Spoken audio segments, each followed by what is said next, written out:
Oh, somebody in the presentation has a question. Oh, so given the fact that international stocks have underperformed the U.S. by about 60% over the last 5 years, why in the world would anybody want to own an international stock? Good question. Well, traditionally, over time, international stocks have produced better risk-adjusted returns.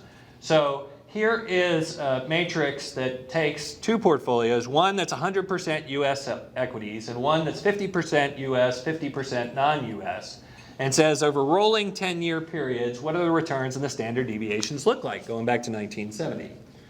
Well, 100% U.S. portfolio would have returned 10.4%, with a standard deviation of 15.7. That's a measure of risk. The 50-50 portfolio would have returned 10.5 with a standard deviation of 14.9. From a returns perspective, not that different. From a standard deviation perspective, there's some advantages there to being 50-50. Well, aren't international stocks more risky though? Asked the man in the presentation. The reality is, going back to 1970, there have been 207 down months in the U.S. stock market. And during those down months, the average down return for the S&P was down 3.47. During those months, the international stocks, on average, were down 2.08. So actually, the international stocks in a falling tape play a little better defense. And we saw that all year last year, by the way. We didn't have a problem on defense.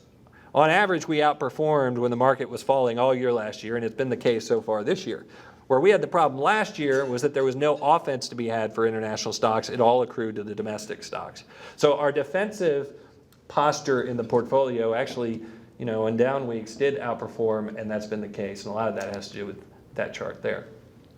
If you look at today, international stocks are trading basically at a 40% discount, to the U.S. So the U.S. is trading at a 40% premium. So the valuations, again, pretty historic. This chart goes back to 1974. Make the argument, again, for fundamentally weighting towards the internationals. And last, in this series, then we'll talk some economics, QE proved to be pretty good for U.S. stocks. And Japan and the ECB are all in QE. So perhaps the advantages that we had here domestically when our Fed was printing money will accrue to our friends and neighbors overseas. And there are some surprises. In terms of Europe, now you turn on the TV, everybody says avoid Europe, avoid Europe, avoid Europe. Do you know what the number one performing stock return market is on the planet so far year to date? Germany. If it's Greece, I missed it. It's Germany. Anyway, so there has been a recovery in the periphery of Europe. I actually saw the finance minister of Ireland 3 weeks ago. Ireland was the fastest growing economy in Europe last year, believe it or not. And so the periphery, wherever Patrick Riley is, that's for you, wherever the periphery has come back to the main and the core. So the growth is actually there. Credit's getting a little better. I won't vamp too long on that. But it is surprising the street. So there are some green shoots showing up in Europe. That doesn't make me a great Euro bull, but it's certainly expectations are low. Any dose of higher reality could be good for stocks. Price of oil collapsed. Here's the thing, that's good for the U.S. So GDP in the U.S. should get a boost because oil prices have come down, but not as much as China, Hong Kong, Thailand, and the Philippines will get. So actually, lower oil prices end up being more beneficial to the Asian economies than they are to our own.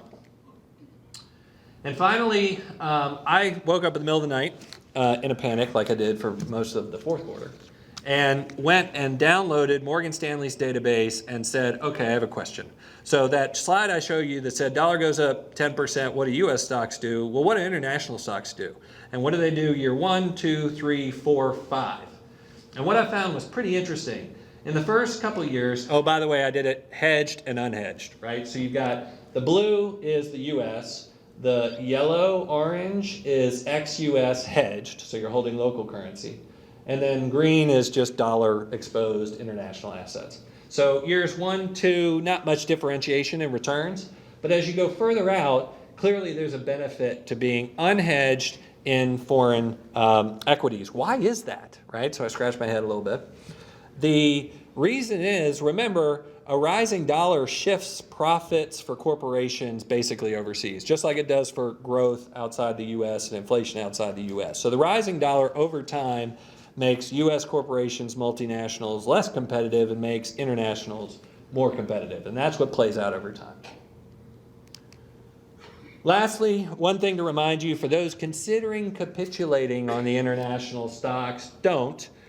Here's an analysis done by Dalbar, and they update this every year, that basically looks at mutual fund flows and says, how do average investors do over time?